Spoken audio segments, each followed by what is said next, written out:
If you've ever been to Yellowstone or watched a single documentary about it or even watched a couple episodes of Yogi Bear or have ever eaten out of a picnic basket, you probably have heard about the miraculous recovery of streams in the greater Yellowstone ecosystem when wolves were reintroduced in 1995. Elk were scared away from streams, the stream vegetation recovered, beavers came back, all because of wolves. You've heard that story a million times. Heck, you may have even heard it from me. The story of Trophic Cascade in Yellowstone National Park is legendary. Well, friends, I come to you, hat in hand, bald head exposed to God and everyone, to tell you the same thing I've had to say so many other times. Ecosystems are complicated things and they resist easy answers. Trophic Cascade in a nutshell says that removing top predators from a landscape results in prey proliferation, which in turn creates an imbalance in grazing. The assumption is that by reintroducing that predator, the imbalance can be reversed, just like that. I mean, I just made a video about this regarding sea otters. Well, darn it, I'm afraid this 20-year-plus study calls that Yellowstone hypothesis into question. And now, of course, no science is ever settled, and if someone says it is, they're selling you something sketchy. But this is a pretty compelling study, and let's just get this out of the way. By no means do I think this is any kind of argument against wolf reintroduction. Let's get into it. Starting in 2001, researchers identified plots in Yellowstone to monitor and measure the willow heights year after year. These plots were either fenced off with an artificial beaver dam, no fence with a beaver dam, and unaltered, the control group. The idea is that if wolf reintroduction alone was enough, even the unaltered plots would show regeneration of willows over those 20 years. But those control plots remained more or less unchanged. In the fence plots with the beaver dams, willows grew over 3 times as high as those without either. Fence plots without dams and unfenced plots with dams both outcompeted the control group, though less than when both measures were implemented. That means that predators alone weren't preventing enough browsing from elk for meaningful recovery.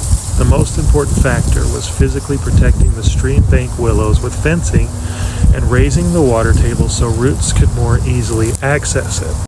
Another aspect of this study that makes it interesting to me is that it took into account the expansion of both mountain lion and grizzly bear populations at the same time as the wolf reintroduction. This is a place with more than one capable apex predator. The difference is that cougars and grizzlies repopulated the area naturally. The study's literature review found that in the greater Yellowstone ecosystem, each cougar killed double the elk than each wolf. According to the National Park Service, the northern range of the park has only between 30 and 40 cougars compared to over 100 wolves. Those are some efficient kitty cats. Grizzly bears go after elk calves and also seem to have a larger impact on elk populations than wolves do. Now, the prevailing theory for why the ecosystem was and is in that degraded state in the first place still is the deliberate eradication of predators in the 1900s. The Yellowstone Visitor Center didn't lie to you about that part. Still overgrazing by elk, still the starving of beavers that resulted. Without dams, the stream cut so far into the slope that plants couldn't access the water anymore and converted the willow to grassland.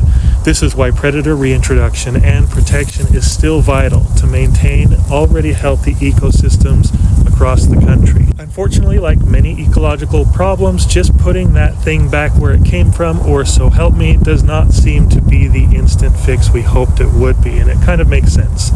Let's say I were to stop putting oil in my car, it would eventually lead to a catastrophic engine failure.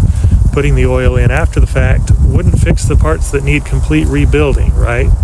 So the bad news is that, at least according to this study, the Yellowstone ecosystem probably won't recover to the kind of state it was in the early 1900s before predators were killed off, even if we bring back all the pieces. Not without some pretty drastic additional human intervention. The good news is that all the major pieces are back in Yellowstone. Another positive thing is that it appears that the current state, though different, appears to be stable. This is called alternate stable states theory. Instead of thinking of ecosystems as places on an inevitable pathway to a certain ideal climax state, alternate stable states proposes that the same place can settle into different ecosystem types based on the current factors and stay that way unless something truly momentous comes along. This is something we've all been talking a lot about these days when confronting the habitat restoration challenges associated with climate change. We don't talk as much these days about restored ecosystems. We talk about resilient ecosystems. And sometimes that's okay, right? Maybe we're all like ecosystems. Maybe something long ago was taken away from us, and we're now different people because of that. But we're still pretty neat. I think you're pretty neat, I mean. Even if there's some other path you could have taken and you wonder how it could have gone, you are resilient. You're here, and I'm glad, and I hope you know that.